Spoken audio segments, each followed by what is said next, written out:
Assalamu alaikum wa rahmatullahi wa barakatuh.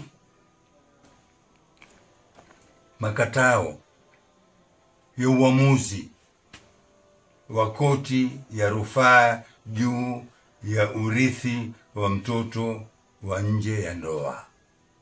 Twabainisha kwamba twalipinga hilo jambo la wenyewe. Hatukubaliani kwa msimamo wa uamuzi wa Supreme Court, koti kubwa ya mahakama, kwa kwenda kinyume na mipango ya dini yetu ya Kiislamu katika suala la kuruhusu mtoto wa nje ya ndoa kurithi kwa baba. Hatukubaliani nalo. Twasema sisi wenyewe twajua namna ya kumwangalia mtoto wa nje ya ndoa. Tunao mpango wetu kamili. Uislamu katika nchi ya Kenya wamepewa uhuru kamili wa kupeleka wenyewe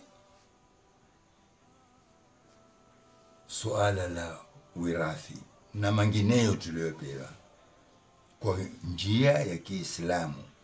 Na ifahamike kuwa msimamo huu wa koti kuu ya mahakama, Supreme Court, unatisha na unatia wasiwasi mkubwa kwa Waislamu kwa sababu ya kupata haki zao nchini.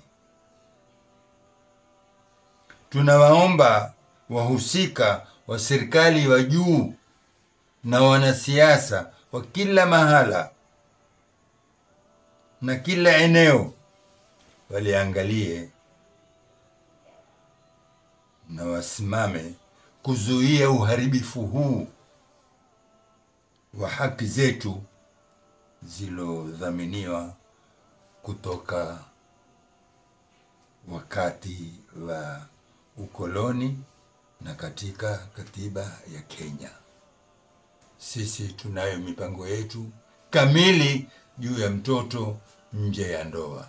Wassalamu alaikum wa rahmatullahi wa barakatuh.